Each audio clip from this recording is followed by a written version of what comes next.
It was a ringtone I hadn't heard before, one I was pretty sure hadn't come with the phone.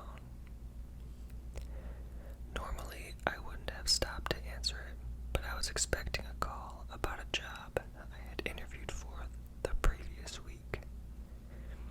I took a deep breath in and accepted the call. Hello. Do not get on the plane. A woman's voice, garbled and strange, as if her vocal cords had been shredded, and she was trying desperately to choke out speech. Despite the unnerving, fractured quality of her voice, her tone was insistent and eerily calm. Then the call ended. I froze. I had always had a slight phobia of air travel, and something about this call just... There's no way I was about to get on a 7-hour flight now. I turned around and headed toward the food court. I'd get another flight in the afternoon, I figured. I watched from the airport Starbucks 3 hours later as every TV in the terminal lit up with the crash footage of the plane I should have been on. No survivors. Not a single one. I tried to trace the call. So did the police. But there was nothing to trace. There was no evidence my phone had ever received a call around that time. They analyzed the phone records, incoming and outgoing communication to my phone. Nothing. I wasn't making it up. I couldn't have been. That wasn't the only call. Throughout the years, they were few and far between, but always right, and I always listened. Do not go on that blind date tonight. 5 months later, my would-be date was convicted of killing 4 women, all with my hair color and build. Found them in a shallow grave about 250 feet from the diner he offered to take me to. Do not drive to the concert tonight. 18-wheeler lost control and plowed into a line of cars. Every driver crushed, every driver killed, and the stretch of freeway I would have been driving down. No matter if I got a new phone,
notice my cell has a message from unknown.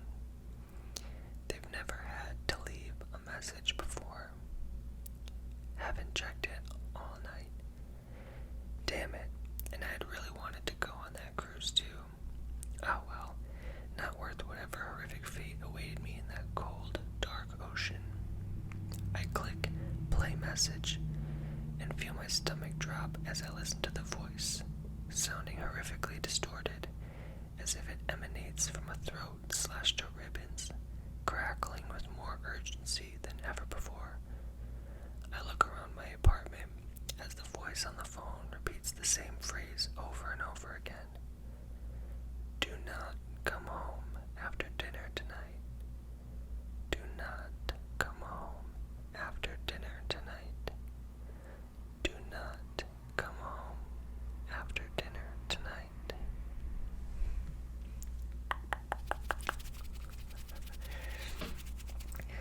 I honestly have to say that I kind of got the chills at the end of that one.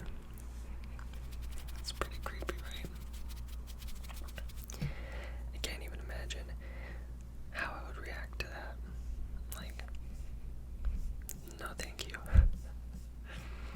Not today. Anyways, I digress. Moving on to our second short, spooky story.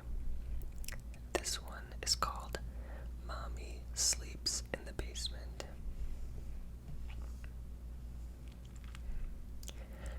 Speak louder, please. I put my hand up next to my ear from the back of the room, signaling that she would need to raise her voice. She took a deep breath.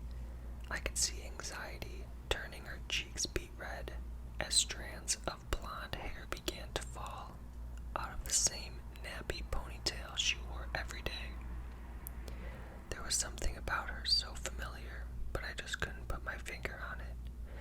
With her face glued to the paper, too afraid to make eye contact, she quickly sputtered out, "Hi, my name is Paisley Jackson, and this is my poem called My Family." Paisley was a shy little girl. In fact, she was one of the quietest students I have ever had in my 10 years of teaching, which I guess being the youngest of 11 will do that to anyone. Surprisingly, she was very smart, unlike the rest of her siblings who were dumber than a box of rocks. Lord, the Jackson kids were such a headache, except for Paisley, of course. I just wish I could have given her more opportunities to improve her future. Don't get me wrong, I tried to help Paisley, I really did. I gave her clothes, food, and even had funds lined up for her. But living dirt poor in a shack out in the middle of the desert was a bad hand to be dealt in life. Besides, no matter what I did, it wouldn't have made a difference. Everyone knows that the cycle of poverty is almost impossible to break. I crossed my legs, pen in hand, preparing for yet another bland story about a family I'd never get to meet. If you've ever worked with underprivileged kids, you know that guardian involvement is quite rare. When it came to interest in their daughter's education, Paisley's parents were no exception. I have 2 mommies, one named Betty, who can make good spaghetti. I call her Mom. She's the one that's married to my dad, Tom. One named Claire, with pretty yellow hair. I call her Mommy. Dad calls her his project, his hobby. Being smack dab in the middle of Utah, I've seen hundreds of polygamous families, so this didn't strike me odd. Besides, even though polygamy is legal, I try to keep my nose in my own business. Mom takes care of us all. She can do that because she's so tall. Mommy wears a pretty silver bracelet. She wears it because she's so famous. Wouldn't be the first time I saw kids coming up with stories about celebrity parents to add excitement to their ordinary lives. I just didn't expect it to come from Paisley.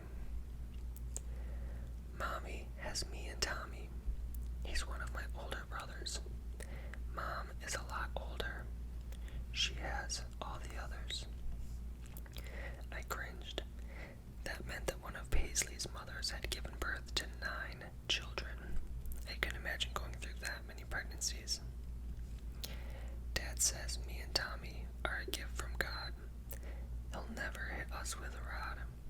His bride enjoys Tommy, but he says the only person he truly loves is Mommy. I looked up from my gradebook with a line about a rod catching my attention. However, this wasn't the first time one of my students have accidentally reported abuse. Truth is, CPS picks and chooses who they want to help. Mom is having another baby. She's mad Dad wants to name it Daisy. Mommy can't have no more kids. Her last one died of SIDS. Shifting in my seat, I scribbled down a note reminding myself to deliver my daughter's old baby clothes to the Jackson shack. As a mother myself, I know babies can be expensive. Dad says she did it on purpose because she wanted to run off and join the circus. Mom said it wasn't her fault. I promised to keep the secret in the me and her fault. I shook my head in sadness. How could someone blame a grieving mother for something she couldn't control? Mommy was the one Dad chose. He watched all of her school shows. They were joined in the night. Daddy says inside her is a lot of fight. Mom is just a cover. Dad doesn't really love her. I threw my hand up, a gesture meaning stop. I had taught my students, but Paisley didn't look up. She continued to read, oblivious to my disappointed frown. Obviously, one of her siblings put her up to this as a joke. Mommy says she needs to get out. She wants to show me what life is all about. Dad gets mad. It's his biggest pet peeve. Mommy is sad and she just wants to leave. Mommy sings to me her favorite song. Mom says Dad's head is wired wrong. Shaking my head, I sighed. Another child with so much potential and such a kind heart was stuck in the middle of a lover's quarrel that didn't even involve her. Last birthday, I wanted to take Mommy to see her favorite basketball team. Mom made me a cake with frosted buttercream. I got to go see the Knicks, but Dad said he made a mistake he couldn't fix. Nothing is the same anymore. I don't know why for sure. Now Dad cries at night alone. He asks God, what have I done? To Mom he no longer tends. She hopes the baby will make amends. Paisley rose her head up with a smile, looking for my approval. Although I was appalled at the inappropriateness of her poem, I didn't want to break her spirits. She clearly was very proud of it, and scolding her for something that wasn't her wrongdoing was just going to send that little girl back in her shell that I've been trying to break for months. So instead, I clapped, making the rest of the class, who were too young to understand the gravity, applaud too. Mrs. June, I brought a picture of Mommy for extra credit. It's got one more part of the poem. Can I show the class? I nodded my head, thinking there couldn't possibly be any details worse than what she already presented. Paisley reached into the front pocket on her old, worn-out, hand-me-down dress, pulling out an old, aging photo. She flipped the flaking picture around, displaying it as if it were her most prized possession. My blood ran cold. I finally figured out why Paisley looked so familiar to me. In what seemed to be a school photograph, smiling ear to ear exactly like Paisley, was a young woman by the name of Claire Daisy. She was a high school student, popular for her ability to gain the lead in every school play that went missing without a trace 12 years prior. She was last seen leaving theater practice late one night, but then she just vanished. No sign of a struggle, no witnesses, no evidence, no body, nothing. Her case was covered on every news station in Utah for a while because of how peculiar it was, until people lost interest. Paisley happily continued, I was so in shock I couldn't stop her as she read the back of the picture. There is one thing I don't understand, and maybe you'll have the answer at hand. If Dad's love for Mommy will never sway, why did he treat her that way? Mom lays her head on a nice soft bed, but Mommy sleeps in the basement under a big slab of cement.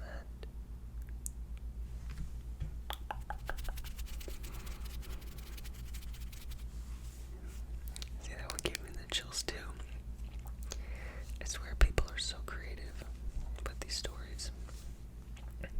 Fun fact about me is that when I was in middle school, probably about 7th or 8th grade, I used to write short, scary stories. And I used to make my mom print them out at her job, like these 40-page short stories that were probably written horribly, but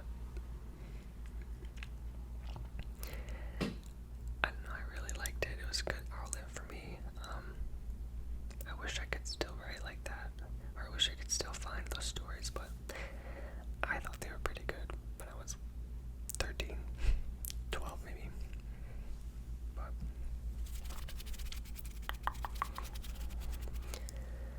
so, the first two that I read you, I had read prior to filming this, but I wanted to wait to read this one live. Well, live, but while I'm filming, because this one was the highest rated one that I had found within my time, my reading time, and I kind of wanted to read it for the first time with you to get my true reaction from it. So this is my third and final story on tonight's spooky story session, and this one is called My Grandfather's Final Invention.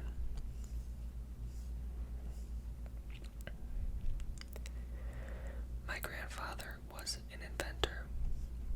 All his life he's been tinkering with something, either taking something that existed and changing it, making it into something brand new, or at the very least different, or inventing something entirely from spare parts.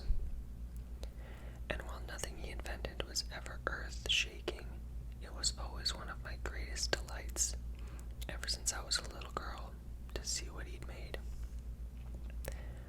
Childhood visits to his home would always begin or end with me sitting on the couch, a look of absolute fascination on my tiny face, as he showed off whatever gadget he'd put together in his workshop this time around. It was like having my own personal Santa, who worked all year round to fill my 8-year-old mind with wonder and glee. My older sister was likewise excited, no matter how much she tried to hide the excitement. It filled her with, probably, in an effort to appear cooler or more mature than myself. And while because of real life getting in the way, the visits became fewer and fewer the older we got, we would always make time to see him at least a few times a year, and every time he would have something new to show us. He really was a genius. I should add that this isn't meant to imply something horrible happened to him. I'm sure some days he wishes that it had been him who had wound up in that hospital instead of my sister, but no, he went in his sleep, and I hope that his passing was a peaceful one. Even all these years later, I can't bring myself to be angry about what happened. Can't bring myself to hate him. He had no idea what would happen. No clue how things would pan out. He knew something was wrong. Oh yes. He wasn't some doddering old fool. He knew the first time he looked through them that something was wrong, but he thought it was something only a little odd. Something unsettling and curious perhaps, but not anything dangerous. Not anything that could harm anyone. I think deep down he just wanted to know that he wasn't crazy. He wanted to be sure that he wasn't seeing things, and who can blame him? There were 3 of us that year. my girlfriend Justine and my sister Joan. We were both used to our grandfather being bursting with energy to show us whatever he'd put together, so his oddly subdued mood when he came to the door to greet us came at a bit of a surprise. I was a little disappointed, in fact, as I'd been hoping Justine would get to share in the excitement of having a new invention demonstrated before our awestruck eyes. We'd only started dating that year, so it would be the first chance she got to see the kind of things I'd been telling her about. The day passed pleasantly enough as we chatted, enjoyed lunch, and watched the television together. I think it was Joan who asked him finally if he'd had anything special to show us today. We knew that he'd been working on something, as while this was the first time we'd seen him in person in a while, we'd both spoke to him on the phone in the preceding months, and he'd eagerly explained to us that he was working on something he thought would be quite extraordinary. I still couldn't tell you how he made them, nor would I if I could, nor could I tell you what his original idea for those oddly colored circles of glasses had been. Before that fateful day, he'd look through them and see what he'd seen. He never shared details of his work with us beforehand, as he wanted it to be a surprise, and afterwards I think he was terrified of the thought of anyone replicating what he'd made. All I know is that when Joan pressed him to reveal his latest invention, he looked nervous in a way I'd never seen him before, looked as if he was deeply troubled by something. He hesitated before speaking, as if not sure he could say anything at all, before explaining to us that the nature of what he was working on had changed after an unusual event, and that he wasn't sure if it would be a good idea to show us the end result. Now, we may have grown since the days when we could perch on his knee, but whether someone is 2 years old or in their 20s, the surest way to make them want something all the more is to tell them they can't have it. So his reluctance just made us both want to see his invention more than ever. With a little persuading, he agreed and left to fetch it. He came back a few moments later with what appeared to be a pair of glasses, with one big difference. The lenses were like no glasses we'd ever seen before. I can't even describe the color of it without resorting to words like reddish or greeny, as they didn't seem to be exactly any color that we have a name for. In fact, they didn't seem to be exactly any one color at all, as if you tilted them one way they would look different to if you tilted them another. I know full well that probably sounds more like magic than something a well-meaning old man could put together in his humble little workshop, but there you have it. Joan asked what they did, and our grandfather paused for a few moments, as if not quite certain how to answer. In the end, he told us that we really had to put them on for ourselves, as he was certain neither of us would believe him if he told us. Joan wanted to put them on first, but as she lifted them off the table, he reached out and grabbed her hand. He cautioned her that it might be startling at first, but that she wasn't in any danger, and that if she got frightened, she could just take them off. He warned her that what she was about to see may not make any more sense to her than it did to him, but that we were all there and that she was safe. I could tell Joan was a little frightened. She always was lousy at hiding how she felt from people, and even I was feeling a bit unsettled by a grandfather being so uncharacteristically ominous about the whole thing. Joan slipped the glasses on, and we waited. She gasped, and then for the next few moments she looked puzzled more than anything. Her lips moved wordlessly, and I thought I caught a "no, that's not right" under her breath as she seemed to look around at something none of us could see. And then she began to scream. I don't know if you've ever heard someone scream in horror in real life. I can promise you this, it is not like in the movies. The movies do not convey the awful sound of someone